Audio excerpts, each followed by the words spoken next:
Hello everyone, today we are going to be getting into a video all about making these gorgeous stone jars for my candles. It's a long process, but it is absolutely worth it, and they stand out above all of the plain jars, that are out on the shelves at the moment in any other store. So let's do a quick video just to show you exactly how to make them. So first we're going to start simply with a container. We're just going to add the right amount of water, so it's 1 part water to 2 parts of the stone mix. And then I'm going to just place the stone mix inside, and we want the water to basically absorb a lot of that powder, and you'll see, and then it will sort of get to be a bit of a slurry, which is really, really good because that's what we actually want. And then it's going to be beautiful because we need to mix it quite a lot just to make sure it goes through its process and becomes a beautiful smooth consistency. And then basically from there we're going to pour it straight into a mold, which is super good. And there's lots of products that you can use to do this. You can use concrete oil, you can use hydrostone, you can use hydrocal, you can use gypsum, jasmonite, castmonite. There are so many products that you can use to do this, so just have a little bit of research what actually suits your product. And we will I'll show you the whole process after, but this is just a quick insight on how I actually make them. Now I'm going to be using a pigment. You just need 1 or 2 drops. You can use acrylic paints, but remember, acrylic paints will actually thicken up your mixture and sometimes make it a little unpourable. So I definitely suggest that you use pigments, and in the description below I will have all the links for where you can get all of these things as well. So just check that out after the video. Now here I have my molds from Lee Molds. I'm just simply pouring it in, and what I'm doing is I'm pouring 1 part of the white, 1 part of the blue that I've already mixed. And then what this is going to do is give like a watercolor waterfall kind of look to the outside of the jar. And there's lots of things you can do. You can add glitters as well, so many different things, but of course testing is key, and of course they do need to be sealed later on. So anyway, and now you do need to vibrate it like I'm doing here. This will actually give the gorgeous look. So don't they look pretty? Here they are looking very, very jazzy indeed, and like I said, they're just looking beautiful. So let's get on to the rest of the video. Hello everybody. Today we are going to be sanding down these beautiful jars that I've already made, and I'll tell you a few things as we go along. Now, as you can tell with my terrible voice, I've almost lost my voice. I've had the flu, influenza, I've had throat infections, you name it, I've had it. And I have been in bed for about 5 days now. But, I can't stay in there forever. I'm so bored. So anyway, let's get to do something. Now, all of these are a part of my line. So what I wanted to do is make enough so that when somebody wanted to order something or do a pre-order, I already had the jars made. So as we go along, I'll talk a little bit about, the materials we're going to use and the options. There's lots of options. So depending on what country you're in, there's so many things that you can do. But anyway, let's get the sanding things organized first, and then we'll continue with our video.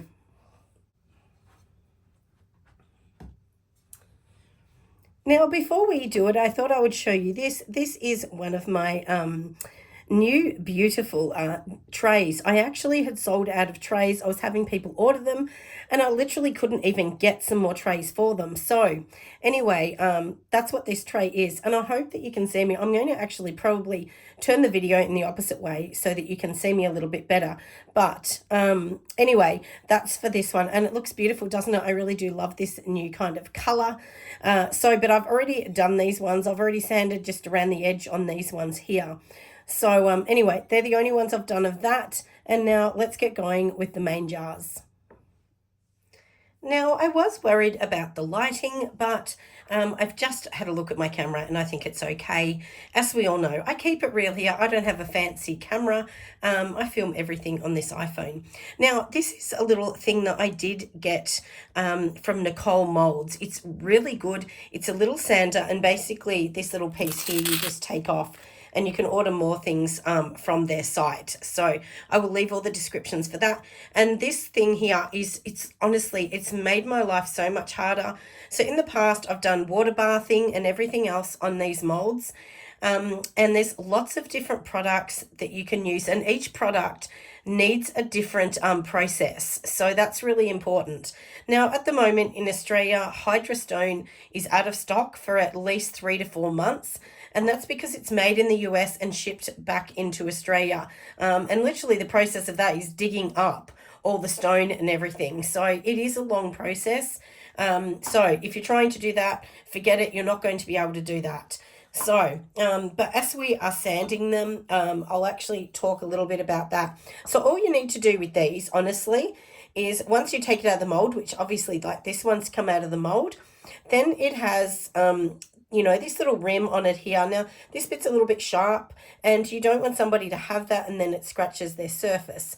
So the main thing we're going to do is just sand it. So like I said, I'm going to just literally let the video sit here, and hopefully there's not too much shadows. I know there is because it is evening, and I'm sorry, but I had to do this, and I just thought maybe you might just want to be interested. So now literally this is all I'm going to do is you just go around the edge a few times. You can just give it a rough sand on the bottom, and this is a harsh sanding pad as well. You can have the smoother one to smooth it over. Now it's probably pretty good, but we'll just go over it a couple more times. And literally that's it, because you know, look, you can water bath them and everything. That makes them stronger. The only thing is, honestly, they're strong enough on their own. And you know, if you're doing water bathing and things like that, it actually just takes more time. It's a lot more time on the product. And, you know, time is money. So if you're trying to figure out how much to charge for it, the more time you spend on something, the more you want to charge. Once you've done that, you can just smooth it off. Now, some people actually will stick some little silicone feet or something like that on it just to protect it a little bit more. I don't, because I'm selling these as an organic kind of looking product. I'm not saying it's organic, but I'm saying it kind of has that look of a natural product. Now, once you've sanded these, you can do them before they sit and dry for several days, or you can do it straight after. It doesn't really matter. But then you really will want these to sit and dry for about 5 days, because a whole part of doing this whole process is, you know, just making sure that everything that we are doing here is getting a chance to dry out, because this stone has, you know, obviously when we make it, it's got a water base. So it's water, it's 1 part water and 2 parts stone. So, or a stone powder kind of mix, and then you mix it together. So it needs to evaporate that water from this before we seal it. Otherwise the seal won't hold. It will just eventually crumble off, and then it's not going to be any good for candle making. So that's really the whole process. So for me in here, what I actually do is I'm going to sand just the bottoms of them. Then they're actually going to go out the far back, because I do have a curing room, which is like a granny flat that has massive shelves in it. And from there, we're going to sand everything back. All right, everyone, I am back. So I'm just literally going to, like I said, sand these ones down. And you don't need to worry if the, you know, the powder falls anywhere, because we're going to wipe these down later. When I actually go to sand them, I'll give them a wipe down again and just make sure that they're pretty perfect. All you want to do is run your hands along the edge just to double check that it's not sharp. And then there's that one. So that one there is like my peach patchouli or apricot. I always change the names or so on. So my last season, it was peach patchouli. This year, it is going to be an apricot linen blend, which is very similar. It will still have notes of patchouli in it, but it will have more apricot blends. And that's the thing. You don't want to just keep the same product forever, because people get sick of it. You want to have a few changes. Even if you have a few products that you never change, you just bring in new ones. And like I said, I'm just giving these a rough kind of, you know, kind of sand, I guess, on here.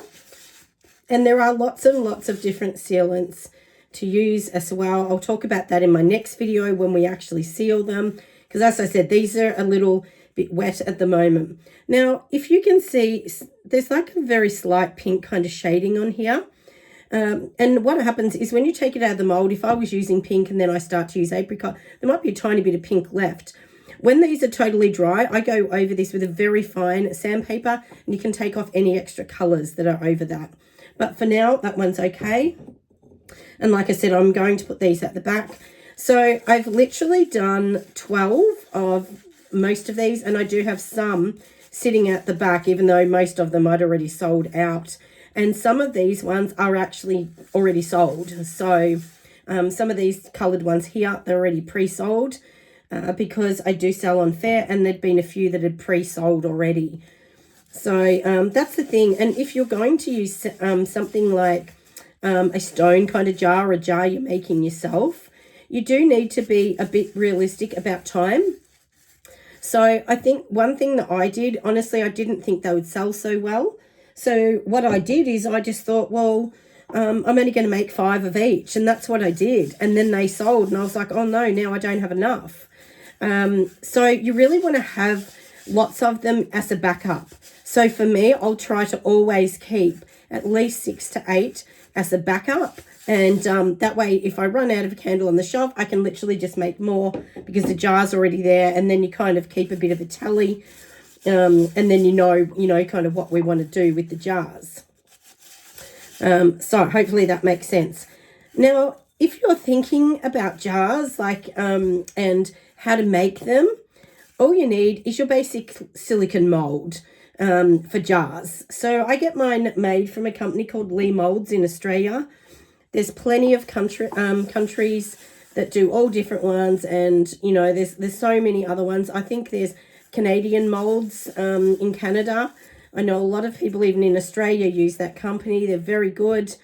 I use Lee Molds just to sort of support an Aussie, and plus when I first started doing them, they were the first that came up on my they came up on my Insta actually. So Insta does work, and then I bought a number of molds. I will be buying lots more.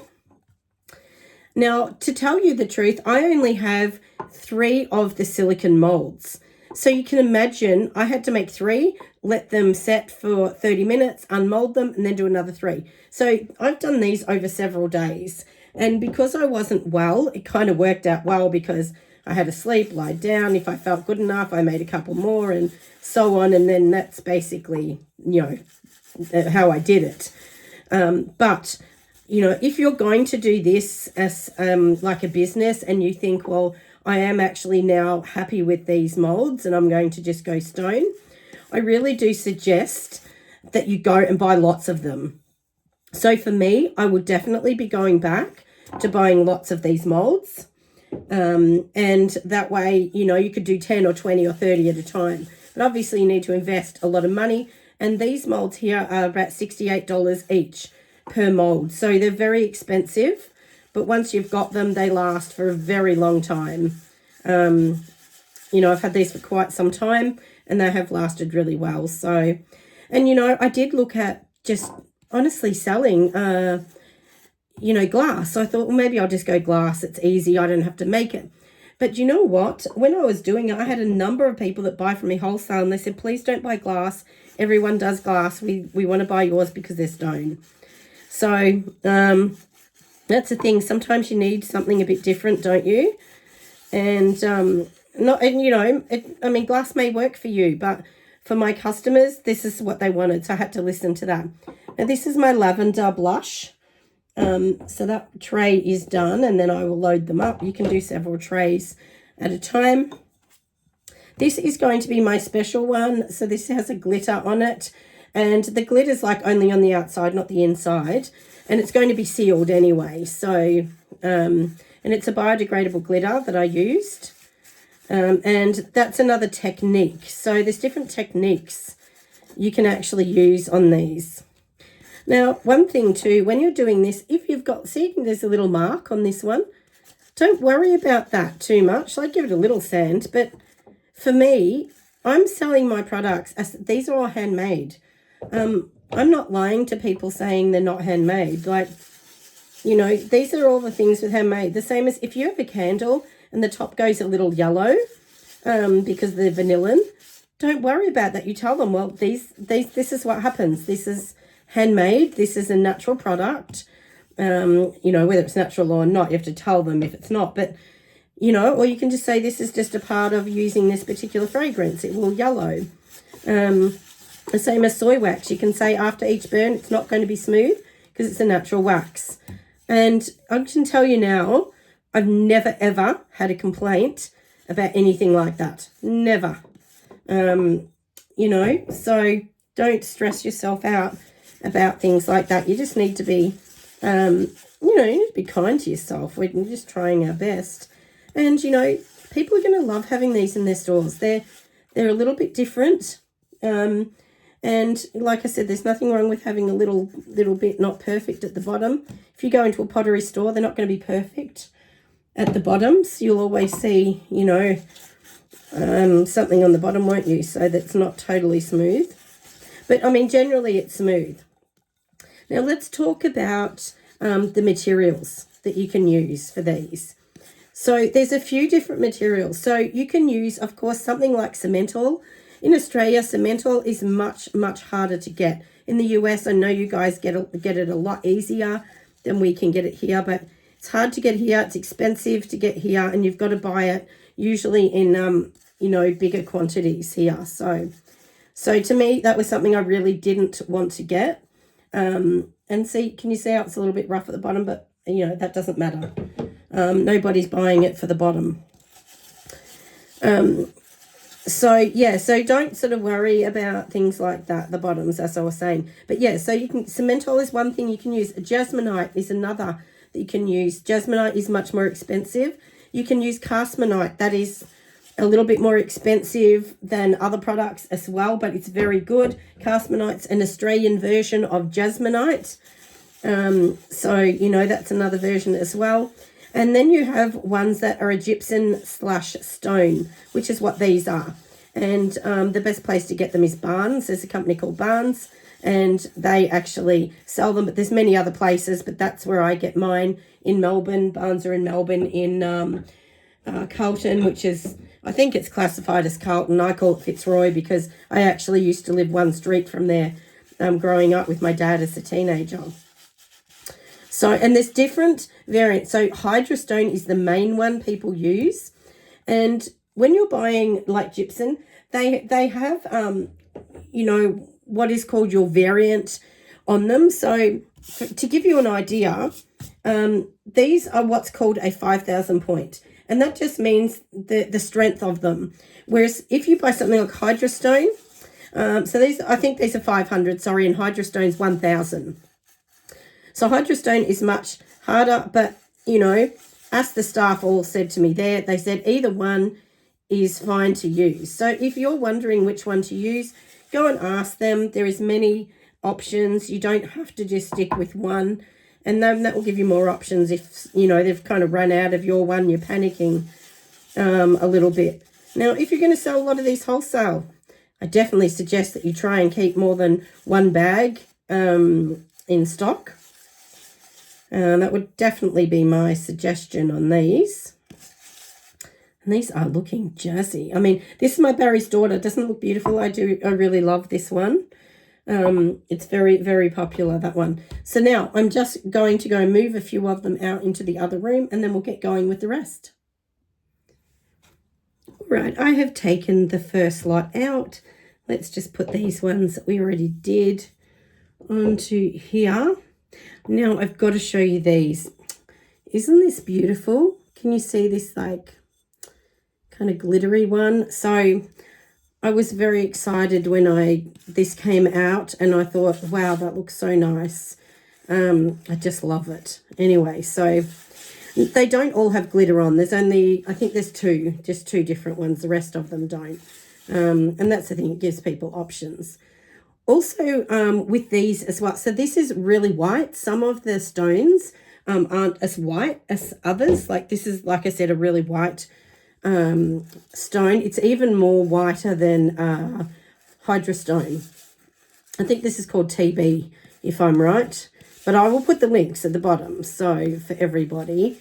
And at the start of the video, I did put a very small snippet for you all, just to show everybody. You know, like how I actually make it, the process. And that's the difference too. You know, there's a few different things that you can do, different materials that you can use. And if you use a product like Hasmonite, you have to buy the powder, and then it does come with like a mix. It's not water that you add to that one. So they're all a bit different. I prefer to have the water. Now, if you don't mix your pigments, this is what you have, but that's okay. We'll be able to get that out when we actually just sand it back a bit later after it's dried. And yeah, so, and the thing is too, the dust is not going in the air because this is not totally dry. They're a little bit wet still. Like they're dry. They're absolutely dry to touch, but it's not like super hard where, so no dust. Like you'll probably notice there's no dust flying in the air or anything like that. But of course, wear a mask as well. You know, you've got to do what you've got to do, and safety should definitely come first, my loves. Especially if you're making lots of these, I would definitely suggest, you know, if you decide, well, okay, this is what I'm going to do all the time, I do suggest that you even wear a mask when you're mixing, because the powders can, you know, be a little bit airborne, and you don't want over time having, you know, prolonged issues over time because you haven't worn masks. So any powdered product you're using, you really should wear a mask, whether it's a cosmetic product or, like we've seen, you know, a making product such as these. And I mean, how lucky are we to have these kind of products? I mean, years ago, you would have to actually make these in a factory. You wouldn't even get to make these at home. So I just think we have lots of options. And the Go Soap. And also, these fill up to roughly about 230 grams. You can do 250, but that would be right at the top. So originally I was selling them at 250, and now I sell them at 230 because it does look nicer when it's just, you know, a centimetre below. I only use one wick for these as well. For me, the best wick that I've found is a PT75, which is from Pure Candles, or a PT80. Depending, you know, that's kind of roughly, because obviously it would depend on everything else that you are going to be using as well. So, you know, it depends on your wax, depend on your fragrance. So you don't need to test everything. And remember, you can just use one of these. You can empty the wax out and you can redo it again for testing. So you don't have to waste the jars. And, you know, don't look at it as a waste anyway. Look at it as an investment, because testing and safety is an investment into your business. And I actually think the candle industry in Australia is going to start to be regulated soon. That's only my opinion. I don't know, but I think it's going to start, you'll start to see it, because there's a lot of candle makers. And I actually think there will be a lot of laws. I mean, already the soap industry has literally just turned over and changed, you know, in May. So I think, you know, I think candles will be next on the thing, and it may actually force a few people out of the industry. But, you know, if you want to stay in the industry, all you got to do is just try and keep up to date, read all the information, and ring all these companies if you don't understand. So, you know, if you don't understand the soaping, just ring them and say, look, I don't get it. What do I do? And I've actually had a lot of people contact me lately saying, would I be willing to do the soap for them in the future? Because they don't want to do it anymore now that the laws have changed. And I said, well, at the moment, no, because I'm too busy. You know, and I sell only my own brand. I do sell a white label to only one company that at the moment, because it's not something I advertise, and I don't take on more than 2 companies a year for white labels. So I just, you know, my focus is my own brand. And of course, you know, I'm in the middle of doing all these assessments and reading and everything that you've got to do on the website as well. So for soaping too. So I've got to do a few more things. I think we still have a bit of time, but you know, it's very important, everybody. And I know a lot of people, you know, they skip a lot of these processes, but if you're serious about it, you'll actually do it the right way. I know it's hard, you know, nothing's easy in this industry, my friends.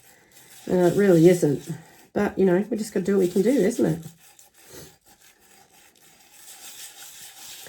So I hope it's not too boring watching me, my darlings, just, you know, while we do something like this. But You know, when I was starting, I would have loved to watch videos like this to go, wow, isn't that interesting how they did that? You know, and I did watch a lot of videos before I did this, and I definitely don't know everything. I learn things all the time. So, and I like to leave a boo-boo in my things. If I make a mistake, it's like, oh, well, leave the boo-boos in, you know. So now after we've done all of this, like I said, these are going to sit on the shelf for about 5 days. They probably only need to sit for 3 days because most of these were done a couple of days ago. So from the start to the end, you need to do that. And in this back room where I work, I feel like the humidity isn't perfect in here. So that's why with these ones here, I'm actually not going to leave them in here. I'm going to leave them in my other room, which is a much drier room. And they need a very dry area so that they can dry out.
Now, look how beautiful this one is. This is actually going to be my Blue Gum Sage one. So I'm very excited about this one. And for me too, just to let everyone know, when I eventually get boxes for these, I'm only going to bring them out in, you know, lots of 6. So, you know, I'll just do like 6 cents at once or something like that. So when you do releases, that's what you can do. But for me, all of my candles, they actually come in a bag. So they come in a bag that is got like a professional printing on the front, which sort of says what it is, which is exciting. And I do have a few of my candles now going out to stores. So I'm very excited to have them in new stores. It's really, really good. You know, but it's taken a long time, my friends. You know, I have a lot of people asking me, you know, how I did this. And look, it's taken me years to get my things into stores. Look, you can do it if you've got more money. I just don't have the money to get all the boxes at once. But if you don't, find another way that you can wrap them or something unique. But you just have to remember that if they're going to go in stores, people generally want them boxed or they want them packaged in some neat way. So that's definitely something I have noticed myself. But isn't it beautiful? I really love that color. This color I've made myself by mixing several blends. And that's what I mean. You know what I was saying about creating something a bit different. So we will keep going with these. And I'm going to bring you back when they're all done. So here the jars are. They are actually sitting on their little curing rack, and I'm actually just going to flip them over. So what I do is I usually just put them like this, and then they're on the board here. But because they have water, if you can see the water leaking onto that from the bottom, which is, this is just like a, you know, wood piece. So that what you want to do is flip them upside down. So that way they're just giving a chance for every part of them to actually dry out. And you'll be able to see how beautiful and white they are. So they are actually looking really lovely, aren't they? So, and this is not the only rack. Then there's, I have several. So if we go up here, that's all different ones again. And then if we go down to this bottom one here, there's more stuff here again. So anyway, I'm going to have to go and sort all of these ones out. They just need another day or two on here just to cure a little bit more. They'll just need a few more days, and you can usually tell. So once they stop putting water on the bottoms, you know, such as this bit here, once they stop doing that, then you know that they are good enough to be sealed. So anyway, I'll bring you back when they're ready to be sealed. All right, everyone, we are ready to do the sealing. So behind me here at the back, which I'll grab some down so that you can see, this is one we're going to do in a moment. Now, there are some other ones. I have already sealed these ones, so hopefully you can kind of see. Can you see the little shimmer? This is done in a gloss, and there's different ways that you can do this. It depends on what you want. So do a lot of research, you know, with what you're putting on the outside.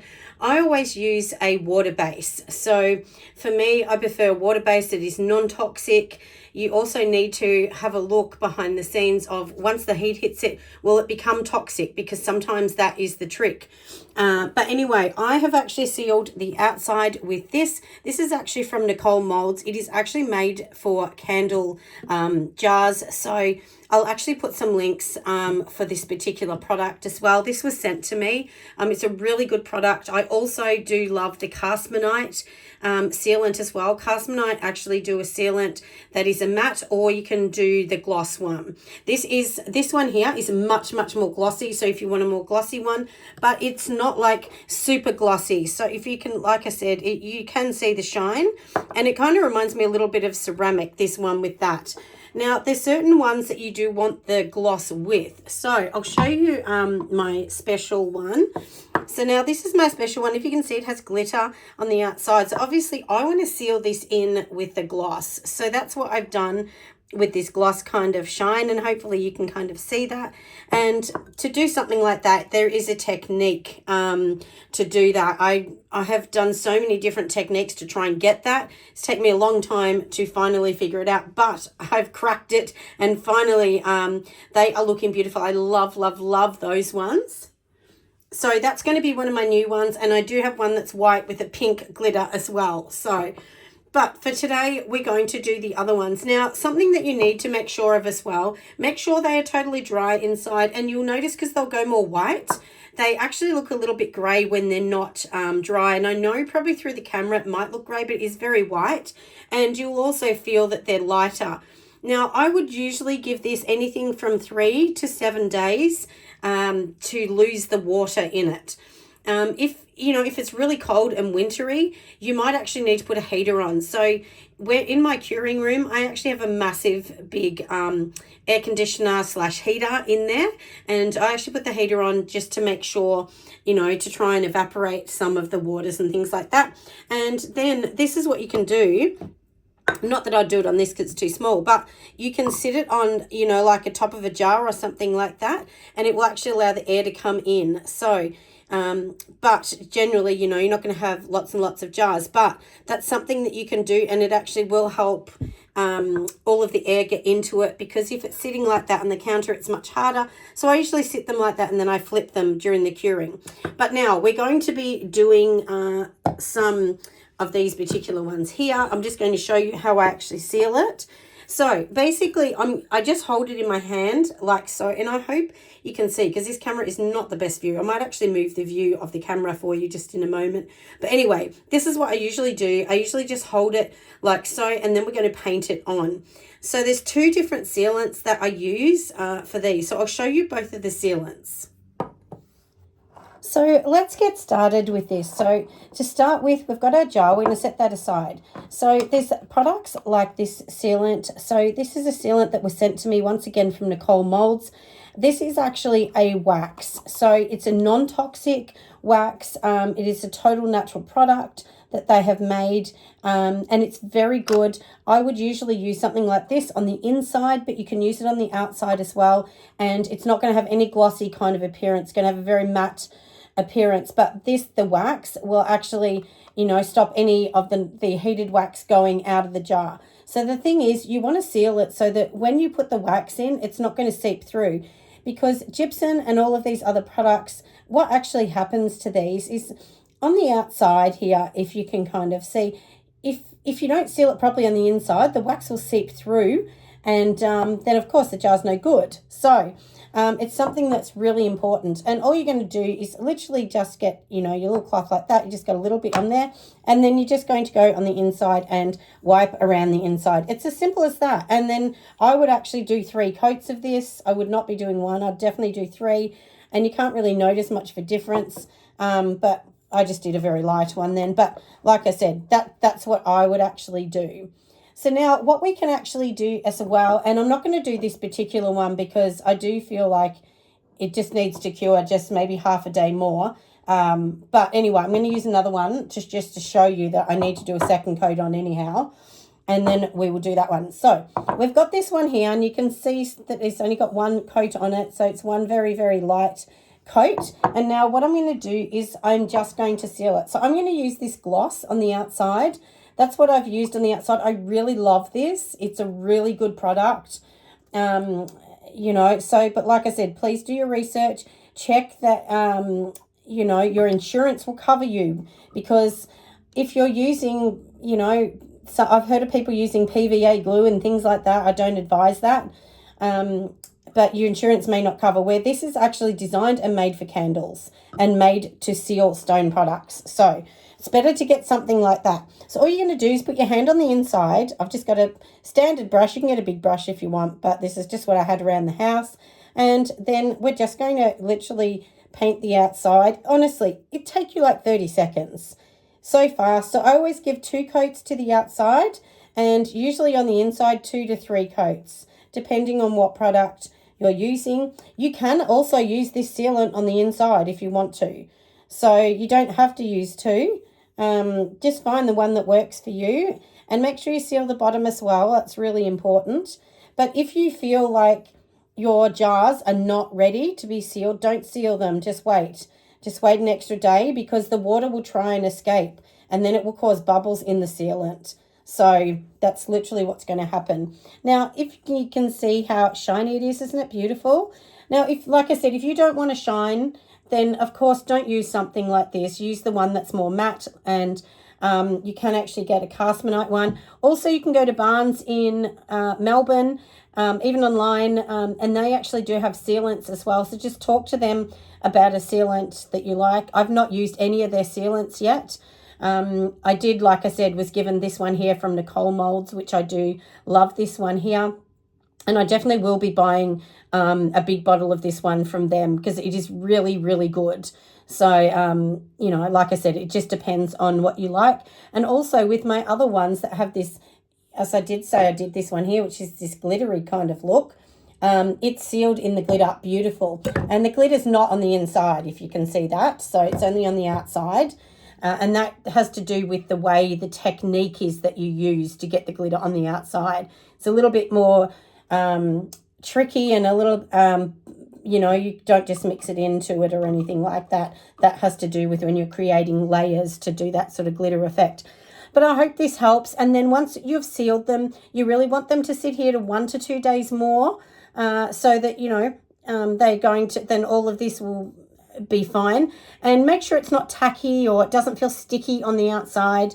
And like I said, you know, a great thing that you can do, which I do, is just sit it like this. I just hold it from here and sit it on there. You can even paint around the top if you want when it's sitting on here, because that way the air's coming in the bottom and on the top. Just find any old container you've got, and you can do something like this as well if you're sealing them. It's just a clever idea, rather than sitting them on the bench and having to worry that they're going to stick on the bench or something like that. It would just help you out. Just use some old bottles or something you've got around the house, or depending on how wide it is, an old tin or something. So yes, so anyway, like I said, I hope that this video has been super helpful. This is my full process from mixing it, like I showed you at the start, right through to making them, unmolding them, sanding them, and then of course sealing them. And then of course the fun bit goes to testing them. Now for testing, I always, if I have any jars that I don't think are good enough, I use that for testing. You can always dig out the wax after, and then you can, you know, refill it back up to test and use the same jar for testing. But it is really important that you do test each fragrance. And some fragrance will discolor as well, some won't. So it just depends. And I don't know whether you can see, but just kind of here at the back behind me, you'll be able to see I do have my fragrances already pre-mixed. And then, you know, the great idea is just to do small batches just to see how it's going to work in your jars. And also for the wicks that I'm using for these, the best wicks I have found for these 230 gram jars to date is the PT75 or the PT80 from Pure Candles. I really do like those wicks. They have worked super well with just one wick. And remember, this is not a super wide jar, so I wouldn't really be putting two. I've done two, but it was just way too much. And you don't want the jar heating or burning or anything like that. And if you use the wrong sealant, it can actually burn the inside of the jar and go black. I have seen that happen before. So please make sure that you do actually use the right products, like I said, you know, to seal your jars and so on. Anyway, I hope you've enjoyed this video. Like I said, make sure you give me a thumbs up, my friends. And don't forget to, of course, join me over on Patreon. And you can join me on the free level, or you can join me on the other levels to support me over there, because every bit of support does help my little channel keep going. All right, bye, my friends. See you next time.